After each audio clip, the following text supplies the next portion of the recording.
Tua kali bentuknya kayak nggak apa-apa, nggak ada urusan. Man ahya sunnati, siapa yang menghidupkan sunnahku, kata Nabi, faqad ahabbani, sungguh dia mencintai aku. Wa man ahabbani, dan siapa yang mencintaiku, kana ma'i fil jannah, bersama denganku di dalam syurga. Mau masuk surga ya? Coba pengen lihat yang mau masuk surga, angkat tangan Pak, yang mau masuk surga. Ada yang angkat tangan, itu pada cerita. Semoga yang angkat tangan masuk surga semua, amin. Dan yang nggak angkat tangan masuk surga juga, kasihan. Kasihan Pak, gak ada yang ngerti ya mungkin. Ya. Man tamassaka bi sunnati, siapa yang berpegang teguh dengan sunnahku, kata Nabi, inda fasadi ummati, di tengah rusaknya umatku, falahu ajru mi'ati syahid, buat mereka pahala 100 orang mati syahid. Gak mudah Pak hari ini memakai sunnah ini Pak. Diketawain orang, diejek-ejek orang. Ya kan saya bilang dari awal tadi. Tapi kalau cinta sudah menggebu-gebu Pak, tak peduli dengan penilaian orang. Seperti Majnun mencintai Laila. Pernah nonton film nonton? Dan nonton filmnya? Baca kitabnya Laila Majnun. Itu Pak, Ois itu mencintai Laila tergila-gila sampai satu kampung, satu kota mengatakan dia Majnun. Hai Ois, kamu ini gila sudah. Tiap sebentar Laila, Laila, Laila saja. Orang berzikir la ilaha illallah. Si Majnun zikirnya apa? Laila, Laila, Laila. Gila dia. Dia masuk ke kotanya Laila. Lalu dia mencium setiap dinding, jengkal dinding di kotanya Laila itu. Lalu orang-orang berteriak mengatakan, "Hei Majnun, apa yang kau lakukan? Kenapa kau mencium dinding-dinding itu?" Apa jawaban dia? Bukan kecintaanku kepada kota ini yang menggetarkan hati, tapi kekasihku Laila tinggal di kota ini. Dia pernah mencintai seekor anjing hitam. Disayang sama si Qais. Orang bertanya, kenapa kau sayang sekali sama anjing ini? Dia berkata, aku pernah melihat anjing ini melintasi kotanya Laila. Kalau orang mencintai seseorang, maka sudah menjadi ketetapan dalam bercinta. Kita harus mencintai sesuatu yang dicintai oleh orang yang kita cintai. Saya yakin semua kita mencintai Allah, betul? Bagaimana cara mencintai Allah? Qul in kuntum tuhibbunallaha fattabi'uni yuhibbukumullah. Kalau kalian semua betul-betul mencintai Allah, fattabi'uni, ikuti Rasulullah, yuhibbukumullah, Allah akan mencintai kalian. Kalau kita cinta sama Allah, kita wajib mencintai Rasulullah. Kalau kita cinta kepada Rasulullah, kita wajib mencintai segala sesuatu yang berhubungan dengan Rasulullah. Kita wajib mencintai orang Arab, karena Nabi orang Arab. Kita wajib mencintai Makkah dan Madinah, karena Makkah kota kelahiran Nabi dan Madinah tempat jasad Nabi terbaring. Kita wajib mencintai keturunan Rasulullah SAW, meskipun rusak akal Sayyid itu.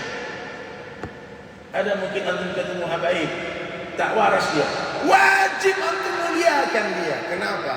Karena ada kekerabatannya dengan baginda Rasulullah SAW. Ada darah suci yang mengalir di tubuhnya. Hati-hati Pak yang suka menghina Habib. Kita suka nggak suka saja, tapi tetap dimuliakan. Apanya yang kita muliakan? Kekerabatan mereka dengan baginda Rasulullah SAW. Bapak. Dan kita wajib mencintai umatnya Rasulullah SAW. Karena tak ada yang lebih Nabi cintai di dunia melebihi umatnya. Bahkan di akhir hayatnya Nabi SAW, Nabi tak katakan anakku, anakku, istriku, istriku, sahabatku, sahabatku. Tapi Nabi mengatakan, ya Rabbi ummati, ummati, ummati, umatku, umatku, umatku. Hari ini umat Nabi, Pak, Bu, teman-teman, open your eyes, buka matamu. Di luar masjid ini berjuta manusia gelisah hidup tanpa agama. Mereka mencari hiburan di tempat-tempat maksiat. Mereka mencari kebahagiaan di diskotik, mencari kebahagiaan di karaoke, mencari kebahagiaan di kafe-kafe. Jangan benci mereka, datangi mereka dengan kasih sayang. Ajak kepada Allah. Saya mengenal Islam bukan di Makkah Madinah, saya mengenal Islam di tempat hiburan malam di Pantai Kuta di Bali.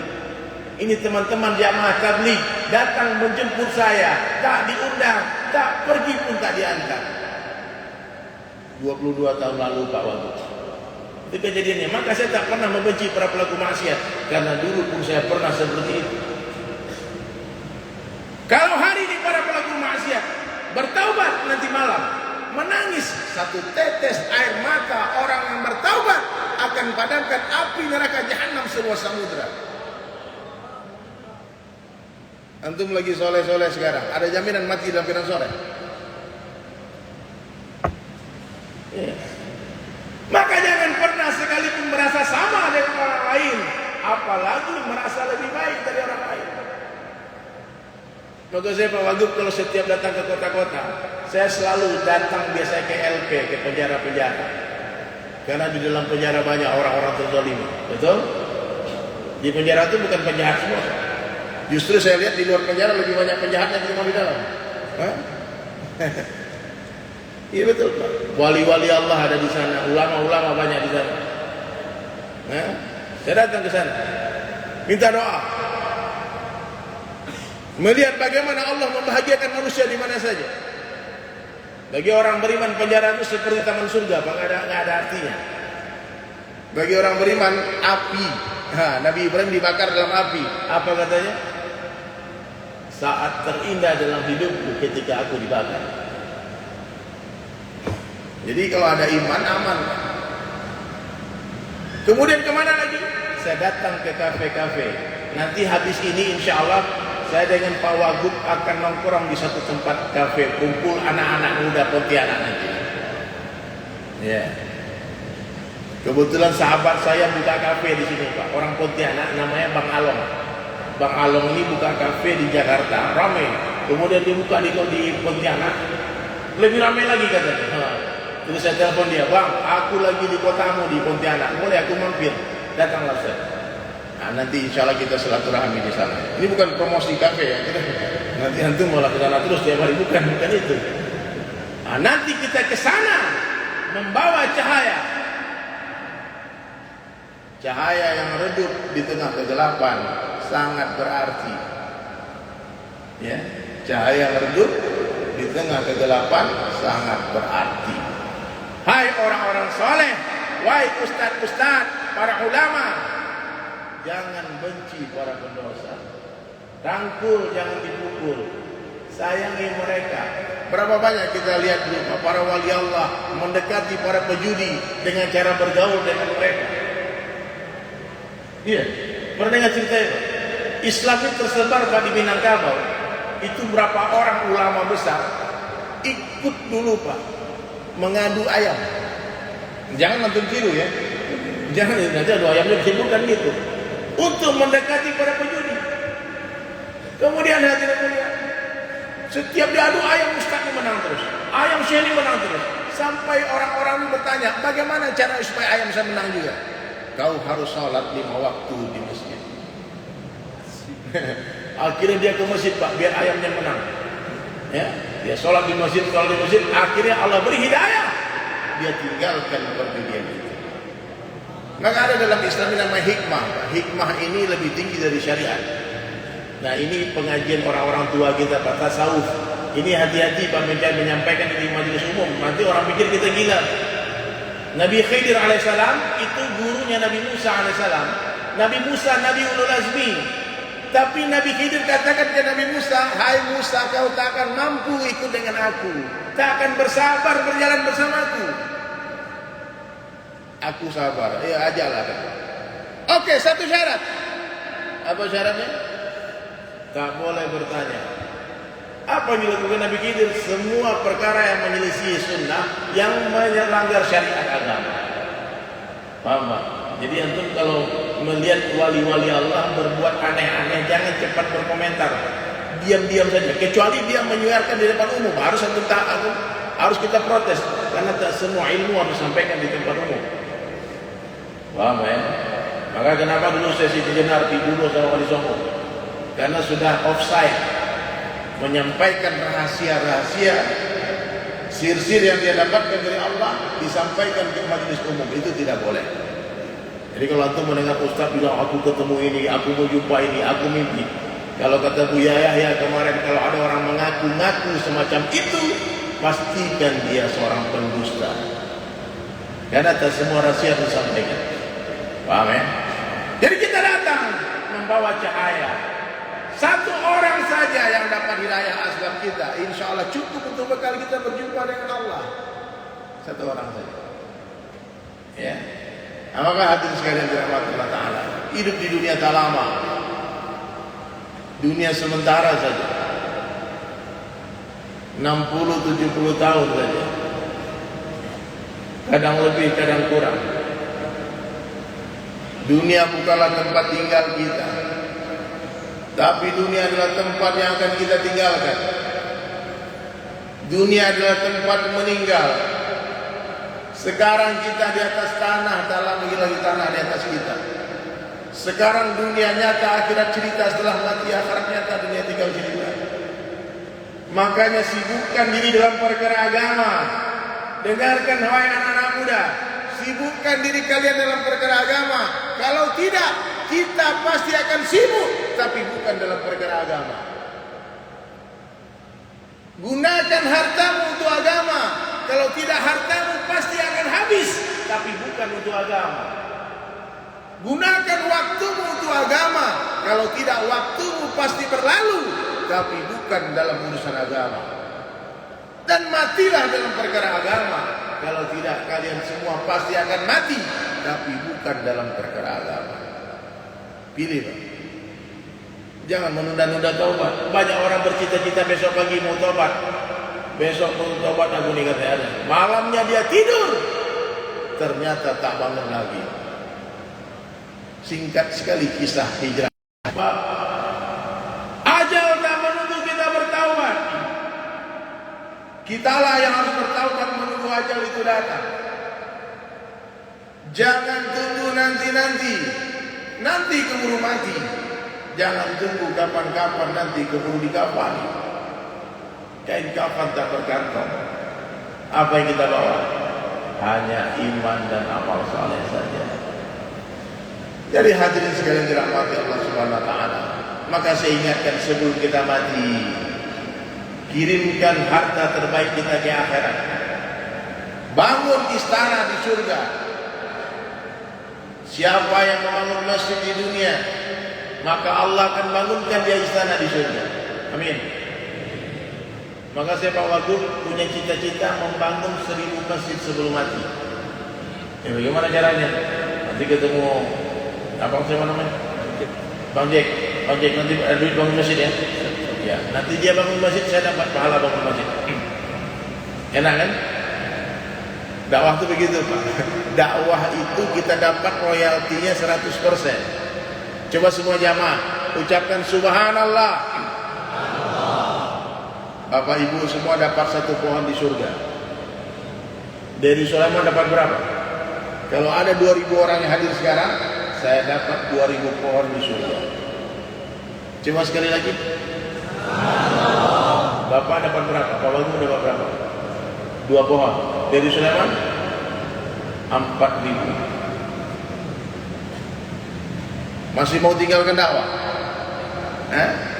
Makanya saya senang banget ketika Ustaz Masudi bilang, saya belum baru ketemu beliau di pagi. Saya baru sampai kemarin dari di airport, ketemu Ustaz, kita mau bebasin lahan untuk pesantren. Oke.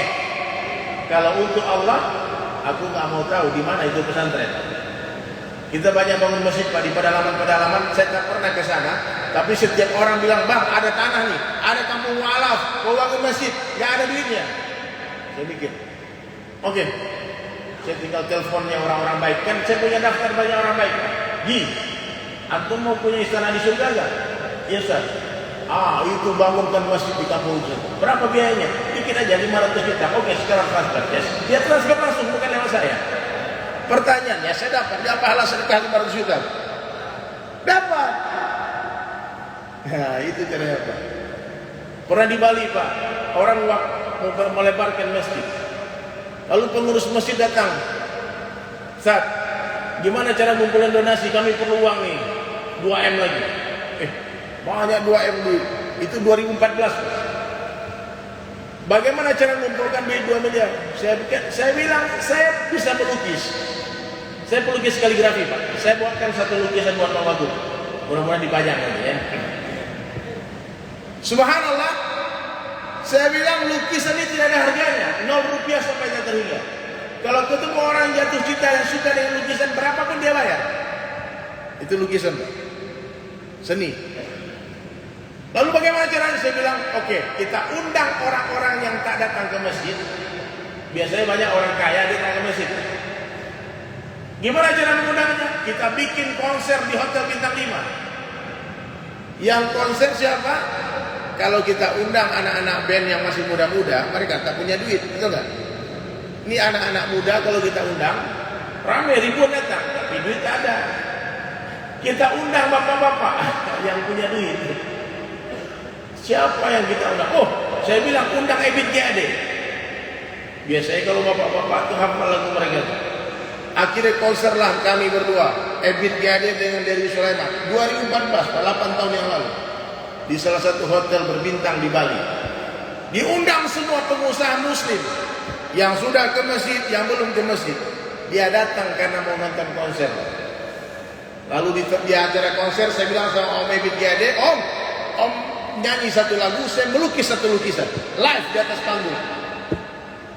Akhirnya saya melukis. Singkat cerita, saya cerita banyak di acara podcast saya ada. Di Refli Harun saya juga cerita.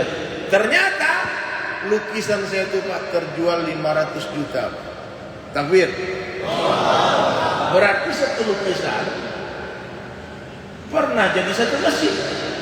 Jadi satu lantai masjid 500 juta. Terus begitu. Lalu Imam Samsi Ali dari New York datang ke Indonesia. Ketemu sama saya, dia bilang, Ustaz, kita mau bebasin lahan di New York, kita mau bikin pesantren pertama di Amerika. Berapa perlu duit?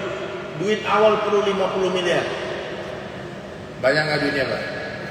Saya bilang oke, saya tidak ada cara lain kecuali dengan lukisan dan bernyanyi. Saya ngamen nanti, saya konser nanti dengan Opik, Temeli Guslau, Fadli Padi di 2 kota, Bandung dan Jakarta. Awalnya 6 kota. Ternyata di 2 kota itu kita bisa mengumpulkan donasi 10 miliar. Satu lukisan saya terjual 10 meter tanah. 10 meter tanah, 1 meter 30 juta. Berarti terjual 300 juta. Dan saya melukis live langsung di atas panggung. Opik nyanyi, saya melukis. Subhanallah. Maka setelah hari itu Pak, setiap ada masjid yang dibangun, pesantren yang dibangun, saya katakan kepada umat, Dery Sulaiman bukan orang kaya, tak punya harta, tak punya duit. Saya punya karya. Boleh siapa saja yang mau nanti bekerja sama, ingin menggalang donasi menggunakan karya lukisan saya akan berikan lukisan. Dan terakhir proyek saya ini, sekedar pemberitahuan, saya beberapa bulan yang lalu diundang pergi ke Sumatera Barat, kampung kelahiran saya. Ada acara khutbah hari raya Idul Adha, berarti sudah 10 bulan yang lalu ya. Ternyata sampai di Palembang ada pengumuman dari Pak Jokowi, PPKM darurat. Ingat nggak? Ada pengumuman dari Menteri Agama, tidak boleh sholat di tempat umum rame-rame. Akhirnya panitia pun membatalkan acara. Saya sudah sampai Palembang. Saya tidak punya keluarga dekat di Palembang, tak punya teman yang banyak, cuma ada teman sekolah saya satu. Akhirnya saya bilang saya silaturahmi ke teman saja. Sampai di Palembang, saya menginap di salah satu hotel, diam-diam, senyap-senyap. Lalu sholat dari masjid ke masjid. Tiba-tiba satu hari, saya ketemu satu masjid, namanya Masjid Baitur Rahman. Itu masjid besar, tapi mereka sholat di basement. Lalu selesai sholat tiba-tiba itu pengurus masjid minta tolong. Minta tolong nanti kalau masjid kami selesai, boleh nggak Ustaz bikinkan kaligrafi di kubah masjid? Saya bilang boleh. Kapan selesai? Itulah kami tidak tahu ya. Ada masalah apa? Sejak COVID-19 Corona ini tak ada lagi donatur masuk. Hah? Dan pengurusnya tua-tua, pada tahu cara galang donasi. Saya tanya berapa masjid ini perlu lagi untuk selesaikan bangunan? Sesuai dengan RAB gambar yang sudah kita rencanakan, kami perlu 6 miliar lagi. Masjid gede 4 lantai. Saya bilang 6 miliar. Lukisan saya 1.500 juta, berarti perlu 12 lukisan saja. Tapi siapa yang mau beli lukisan 500 juta di zaman pandemi? Saya bilang sama dia, baru saja tahun lalu saya dapat penghargaan dari Muri sebagai pelukis kaligrafi tercepat di Indonesia. Karena saya melukis 100 Asmaul Husna dalam waktu 3,5 jam. Besar. Sebesar 100 lukisan 3,5 jam. Dari kanvas kosong sampai selesai. Live di TV. Satu lukisan dijual 10 juta. Dan itu hasil penjualan lukisan diberikan ke pesantren Askar Kauniyah Ustaz Bobi Herwibowo. Ya, saya pun tak lihat pesantren di mana, dari Jambi memang. Oke. Berarti dalam waktu 3,5 jam kita kumpulkan donasi 1 miliar. Asbab lukisan. Lalu saya bilang sama Pak Najib pengurus masjid, kalau perlu 6 miliar, berarti perlu 600 lukisan kali 10 juta. Buka-buka Al-Quran, ternyata Al-Quran itu 600 lembar halaman. Dan saya diajak ke satu pesantren di Palembang, ada Al-Quran Al-Akbar, ukiran Quran di atas kayu. Pernah lihat? Itu terbesar di dunia.